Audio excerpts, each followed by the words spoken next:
Hi. Hello, everyone. I'm Lauren. I'm Falon. Welcome to the Pharaoh Files. The Pharaoh Files. Listen, she just said, "Hey, everyone," and it was still 5 seconds until we had a countdown. You know, you'd think we'd be getting better at this. This is episode 8. 8 and feeling great. We do feel good. This one, we're going to talk about relationships and attachment styles. Yes. And me and Lauren, I think, check all the boxes on all the different types in our lives at some point in time. So This is going to be about dating, and so stick around if you want to talk about anxious attachment and all of that. So I kind of started off talking about, like, Lauren's got her 20-year reunion coming up here soon. So I never thought I would be at this point in my life, but my 20-year class reunion is this summer, and nothing makes you feel more anxious and old in life than a 20-year class reunion. I know, girl. Mine came and went. If it makes you feel any better, came and went. It gets you. It gets you. Like, everybody posting pictures of, like, 2016. And then one girl that I follow on TikTok, she was like, well, it would be weird if I posted pictures of me at 2016, because I was in elementary school. Jesus and Christ. I was like, it's wild. Like kids born in the 2000s can go drink and do whatever they want now. It's insanity. How did it happen? Insanity. It's so crazy. Old. But like those reunions though, and we talked about this a little bit, like I personally, so I went to my 10-year and I didn't go to my 20-year, mainly because I feel like social media has kind of ruined those things a little bit, because you go home and you run into people and you catch up and you learn new things about their lives. Now with social media, I know who you voted for. I know your kid's name. I know what sports team they are. I even know the color of their jersey, right? So, what's the point in going back to those things? You kind of keep in touch with the ones that you keep in touch with. It does. Yeah, it does. It kind of takes away. I mean, the excitement was, going and seeing everybody, and you hadn't caught up with them in a while. And, I mean, like, you can find anybody on social media, I mean, like, more about them on social media than it would be actually going and talking. But we do realize social media life is very different than real life. We understand that. Yeah, like, you could love your husband on social media and then tell me how much of a dirtbag he is whenever you get some drinks into you, and I find out that Timmy ain't so great. Girl, we gotta go just for that. That sounds like fun. That's what I'm saying. It may be great. So I'm just gonna go. I skipped my 10-year reunion because what's the point? I mean, 10 years. Nobody's doing anything in 10 years. Well, I take that back, because back home, as soon as you graduated, everybody got married, everybody's popping out babies. Oh, yeah. They've accomplished a lot in that 10 years. There's literally a girl that may be either my age, a year younger, a year older. I don't remember, but we are really close in age. Yeah. She's got like 7 kids. And to each their own. Like, I'm not trying to mom shame out here, but aren't you tired? No, I'm still a child. Yeah. How do you have 7 children? That's all I'm saying. Like, if you want to have 10, 15, go ahead, do your thing. I don't even have one. And I've always been destined to be a mom. Like, that has been something that is really important to me. And here lately, I've been like, that may not never happen, and I'm okay with that. I will be a cool ass aunt. But I still am like, I'm just a child. Oh, girl. But I do feel like, and I could be wrong, but I think majority of people that are parents, especially at that age, right, when we're talking about straight from high school, because I grew up in a small town, a lot of people did that too. But, like, they are children. They don't know what they're doing either. I feel like every person's just doing their damnedest. They're trying their best, true. you know? That's true. It's just, it's really hard going back. I mean, there are some people that are my age and their kid is either in high school or has graduated. It was 2006, like 5 years ago. Girl, it's so jarring. My best friend's, my first nephew is literally a freshman in college. And it is, we were all for his graduation last year. And it's how is that possible? I can't even run a car. I'm so young. I know. You know what I'm saying? I have to double check to make sure that I have my license when I go places because I'm going to get.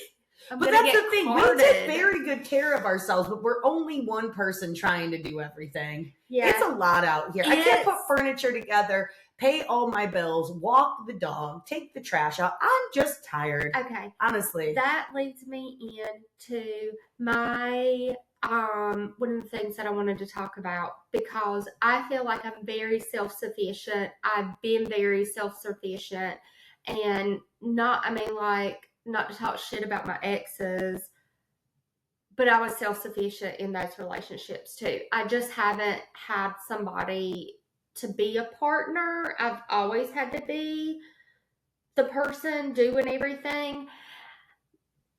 I just am tired of being the man, the son, the wife, the girlfriend, like everything. I'm tired. Yeah. Well, to be fair, Lauren, like women have been for a very, very, very long time bred into our heads that like it's selfish to do anything for yourself. And the people that want us to think that way are the people that benefit from you not taking care of yourself, right? Like we have to be really honest about that. If you have someone in your life that's making you feel bad about doing things that make you healthier, happier in their healthy activities, it's time for an evaluation on that relationship. Yeah. Truthfully, you know. True. I just think, so you sent me something on TikTok and this is like, it spiraled me into thinking, not in a bad way. I was like, oh shit. But it was about food and having a healthy relationship with food, and know, like your first step is knowing like food is not there to destroy make you feel better, make you feel sad, happy. Yeah. Right. And I got to thinking, I was like, I have always had, like, I'm always going to be working on myself in a positive way. Yeah. Like myself and how I deal with things. I'm always like, I had an eating disorder at one. I've always had a like bad relationship with food. So in the back of my mind, like that's something that I'm always going to be working on. Like that and my relationships and having that anxious attachment. Yeah. Those are all things that I struggle with, that I know, like I'm aware of it. So I make decisions or try to like talk things out or make decisions that are not so heavily swayed in that direction. But I'm always going to be an anxious person. Right. And I'm always going to have that anxious attachment where I need that validation. Like almost like I need to know that we're okay. Like I need like if I don't hear from you, I'm like, okay, well he hates me. He hates me. He doesn't even like me. I know that. And he's already dating someone else. He's already dating someone else. He's already seen someone else. How could he go for a person like me? Like, I'm just not. And it's like, bitch, okay, well, one, it's not even to that. I mean, like, it's very common for people not to talk in like a couple of days. And when you're not even like defined in a role, it's just something that I always like have to keep reminding myself. It's like, it's not you. No. And if you don't like this, or if this becomes a thing, or it doesn't work out, that's how it's meant to happen. Yeah. Don't force something that's not meant to be forced. Yeah. But then at the same time, it's like, I'm so exhausted. And I'm just like to the point where it's just like, I get in these cycles like every 6 months where I feel like I have a breakdown about wanting to be in a relationship, wanting to meet somebody that is compatible, because I honestly do feel like, and not trying to be conceited, like I could go out and get a boyfriend, like anybody could go out and get a boyfriend. Having a man is easy. That is not a flex. Just for those girls that have to have a man. It's for anybody. It's not a flex just to have a man. To have a healthy relationship is the flex. It's the flex. That's the flex. And so that's what I'm like, God, I just want to meet somebody that makes me laugh and is funny and silly and wants to spend time with me. And I get myself into this cycle, and it's usually like every 6 months I get really sad, and I'm like, I need somebody. To be fair, this is the cuddle season, right? So it's sad. Season. So this is so normal. Like every season, this was the season that I was like, I miss one. Because in the summer, we're out with our friends, we're tan, we're having fun. Yeah. Like we're not even thinking about this stuff. We have so much to do. We have so much going on. So like there's 3 months out of the year, and it happens to be cold and dark and rainy, and it gets all of us. Girl. And it's just comes for all of us. I know. I told my friend at work, I was like, oh my God, I'm like 2 cold, really cold days away from like paying one of my really good friends to come over and like pet my head and let me cuddle with them. Girl, you know I will cuddle with you anytime. You know that. I'm only a phone call away. I happily come over. But I said something like in, I think like the second podcast or something that made me think, and I was like, I sound like such a douchebag.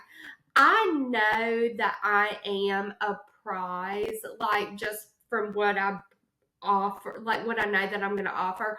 But also, like, I want to find a guy that is my prize too. Like, and there's someone out there, but I was like, I'm not a douchebag and saying like the guy that I know the guy that I'm going to pick is going to be a prize, because I really looked really hard for you and trying to find you. And so, I don't know, it's just like, so one thing I feel like when we talked about this the other night is that like a lot of times I feel like because me and you, especially because our energy is so good, that like a lot of the times like the first couple weeks can be really electric because we are electric, right? Like our energy is really good, and it's something that people can feed off of really easily, right? But as soon as they start draining my energy and my energy runs out, that's when it goes bland. So it does kind of feel like it's your fault. But the reality of it was the only reason why you were enjoying yourself is because you were there. Right. And for me, getting over that anxious attachment style was saying, I'm not dating for a while, like really taking myself off the market and actively giving myself the love I was giving to everybody else. Mm-hmm. Right. It was like, okay, we wake up and we go to the gym in the morning. Like I'm going to feed my body a really healthy breakfast, and I'll make myself something nice because I deserve it. Right. Like doing all the things I would for somebody else in a relationship for myself. And I lost weight. I looked great. Work was going well. And I was like, so you are the best person to be in a relationship with. Yeah. Like, look what you've done for yourself, girl. Yeah. Like, you're going to be fine. And really seeing myself that way is what changed everything. Yeah. Right. So then when they came to me and they were like, oh, I don't really know if I can settle down. The man that's for me, the second that I'm ready to introduce them into my life, they're going to be ready for that. And they're not going to be in their 40s going, you know what? I just got to fuck this girl with purple hair one more time. But then I think I'll be ready for a relationship. I'm like, are these guys out of their mind? And that literally happened. And also several times the similar things that happened. And I did walk away thinking for a moment, well, what was wrong with me that they had to go see other people? This wasn't about me at all. It was because they have their shit to work out. You know what I mean? Because it had nothing to do with who I was or purple hair or anybody else. Right. This was their own shit. Right. And once I finally started working on my own self, I could see that they were just flawed human beings that they knew they didn't deserve me either. Yeah. If I'm being completely honest. But I had to start treating myself the way I fed into other people, and that's when it really changed. Like, I was like, well, look, if it just ends up being me, that just means there's not a lot of good fish in the sea. And That's the hardest part, Lauren. You do all the work and then you still have to go out on dates with fucking idiots. Yeah. That doesn't change. Just because you did the work doesn't mean they're less dumb. You just get better at vetting them. You get better at just having better conversations, whether they're the person for you or not. Like, you stop going out on shitty dates. It's more like, is there that compatibility there? Yeah. No, that's true. It's just hard. Oh, girl, it's so fucking hard. But that means you're so close, though, girl. Like, I feel like for me, when I got to that point is where I finally, like, started breaking through. But spring's on the way, girl. You've been working hard. Girl going to Pilates, y'all.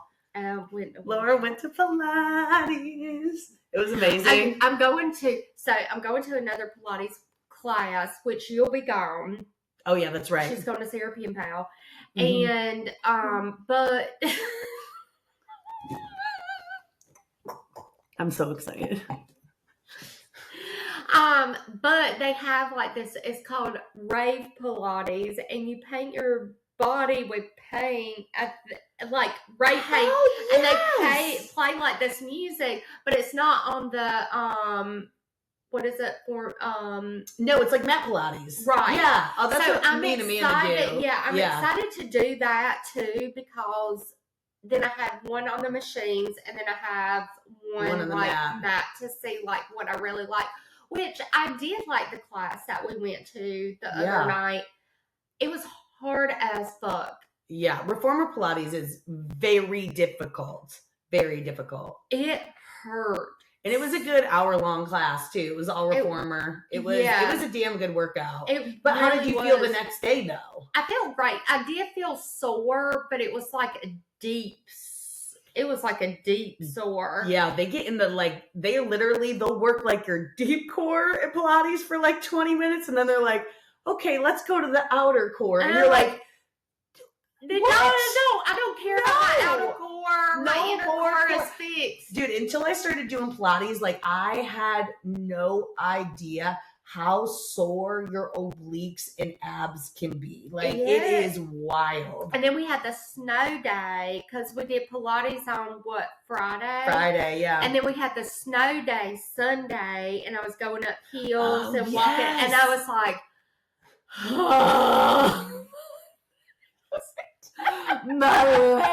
my legs are shaking so bad. They were like this. She was like a little baby deer, but that's how you know it's working though. Like, I'm in Pilates still shaking like a baby deer, girl. Like, but I did really like it. I liked it more of like the deep, like the stretches and stuff, because it was more about like stretching and holding. Yes, for sure. I really like that versus like having to do reps and like run all over the place. That gives me anxiety. I'm already the perfect candidate for Pilates too, because like all you want to do is tighten up, and you'll be like the baddest bitch there is, because you're already a baddie. So like Pilates, that shit is quick too. Honestly, guys, it is terrible. It hurts, but like it's the devil.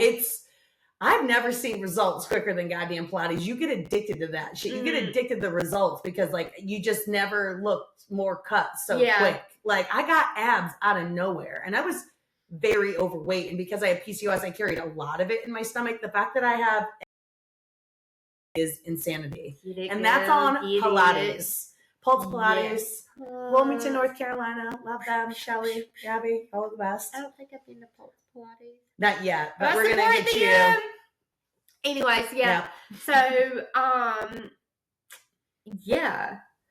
Pilates. Yep. So we're gonna listen. That's on growth and losing our anxious attachment style and taking it one day at a time. Because you're doing all the work on yourself, Lauren. Because you're almost there. You're like there. I mean, I get that, but I don't think that I'll ever lose my anxious attachment. Like, it's in there. It is. Well, you just have to meet someone that understands that, so they can. It matters to them that they call on time, because they care about you, right? Like, that's the thing. You just have to meet someone, and then that will slowly start going away when they start showing up and they start doing what they say they're going to do. You know what I mean? But it takes time. I think the hardest thing is in the beginning, when they don't know you. Like, you don't really know the person, and you're getting to know them, and it's just the fucking waiting game of seeing if it's going to progress into Right. anything or not. That's my anxious. Now, if I know I got you in the bag, like we're secure, we're good, I relax a little bit. But Yeah. it's the unknowing charter that kills me. So like, that's kills the me. best. So my therapist gave me, I felt like it was really good advice. Now it was difficult to do, right? But with anxious attachment styles, you tend to put all of your eggs in one basket very quickly, right? Which triggers the anxiety, and you're less likely to see red flags because you're already so emotionally invested. So it's super important, especially in those early stages until you've committed to saying, hey, I'm going to see you exclusively, to be talking to other people. Now, I was never sleeping with other people, right? Like I wasn't sleeping with people, but I was constantly dating. So like when people didn't show up or they said something like off color that I was like, that's not going to work for me. It was super easy for me to see that for what it was because I was already talking to other people that aligned a little bit more with what I was looking for. And it really helped. So it's difficult because I'm not like a multi-dater anyways, but like having a couple conversations is not going out on dates and like doing anything wrong. They're all doing the same thing. Right. Because it's healthy. Yeah. Until you've decided to be exclusive. And then you can just be yourself from the get-go without any pressure. Yeah. You know? Because that's the best part. I mean, who you are is the creme de la creme.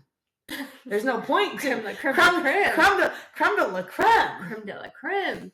Wow. No point in being nervous, but it's so much easier said than done. It really I know. is. But some people trigger that, and you got to recognize too, if a guy's making you feel that way, he's probably not giving you the things that you need already. Yeah, but it's hard to set an expectation on something that hasn't even started yet. You know so what true. I mean? But you can talk about it, you know? Maybe. Well, I feel like if you go on a date and it's somebody that you're going to really end up with long term, you're going to set intention for another date from there, and the intentions will start to be clear. You know what I mean? If not, then they're probably not your person. Yeah. No, you know? You're right. Yeah. I think it'll probably flow naturally when it does work, you know?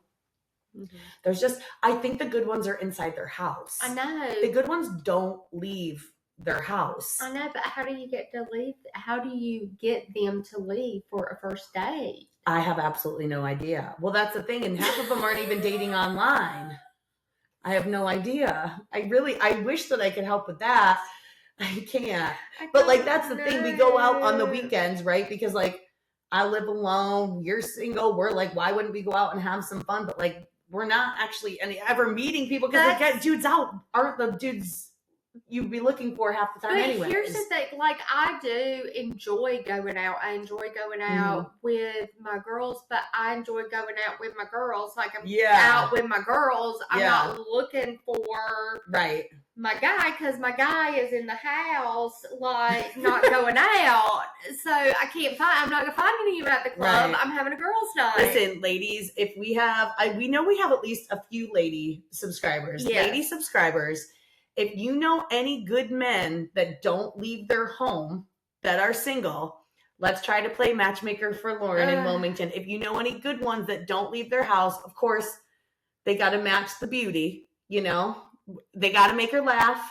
But if you know of any, send them our way. We would love to chat with them. Maybe we'll play matchmaker, but because they don't leave the house. So if y'all know good ones that are single that don't leave the house, and she loves children. I love children. She loves kids. I love kids. So listen, our 16 followers, they're on it, girl. the what do we call them? The feral. We don't have a name for y'all. We don't have anything, guys. We have nothing. We really need your help on this one. Yeah. But it's really hard. I think, like I've said in previous, we have the Super Bowl coming up this weekend. Yes. This weekend we have the Super Bowl coming up. So you guys might be seeing this after the Super Bowl. Yes. So, because we're recording twice. But I am so excited. I'm so excited to be having, this is the second, this is the third. Like get together. I was gonna say they came over for Christmas breakfast. I know. I've had a few things, but it's just so exciting. Me and my dad used to get together for the Super Bowl. This was his favorite time. He always talked about like the food and stuff, and so I see a lot of him in me when I am constantly texting Falon and Amanda being like, I ordered the chicken wings. I was so excited too. I'm like, hell yes. I love chicken wings and so much. obviously we got to support our girls, so I had to order them from Hooters. Oh, yeah. So I ordered our chicken wings from Hooters, and it's just such a fun, like, it's such a fun day. It's such a fun day. It's such a fun time. And I'm calling it the Pac Bowl because my dad's nickname was Pac-Man. He loved the Super Bowl, and this is his like little Super Bowl party that I'm throwing for him. So hell yeah, I'm so excited and honored to be doing it. So yeah, it's exciting. It's this weekend. I've got all my little decorations. We're gonna have so much fun. It's gonna go be Seahawks. Go Seahawks. Go Seahawks. Go Seahawks. And then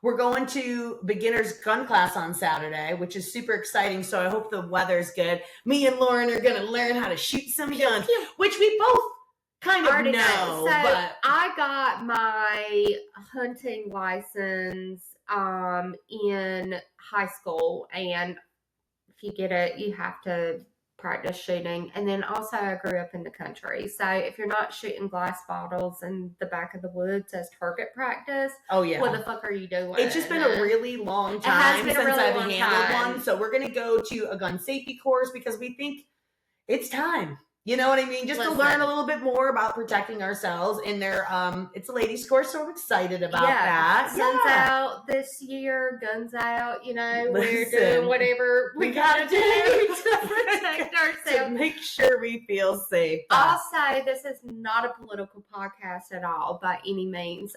But whatever your political views are as far as who you voted for, I think everybody can agree, fuck ICE.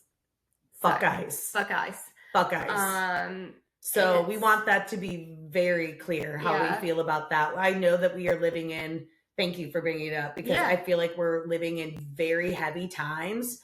So we do want to keep this light, but please know that we are so sad and so upset, and we're thinking about everybody that's being affected by this, and we just keep praying and using our voices. So no, we're thinking about you guys, but we're going to try to keep this more light as possible, but we will talk about shit if it needs to be talked about. So fuck ICE.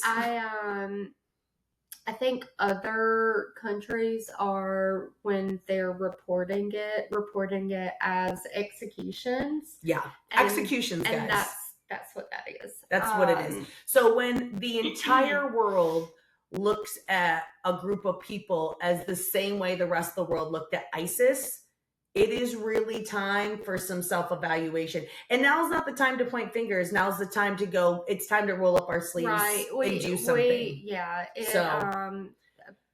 Political views are a different thing, but humanity and mankind should be across the board. So all we ask is that whether you helped it happen, didn't help it happen, does not matter now. But if you did, you should be using your time to try to help people. Now is not the time to put our heads down because we don't want to feel bad. This isn't about pointing fingers. It's about helping others. Yeah.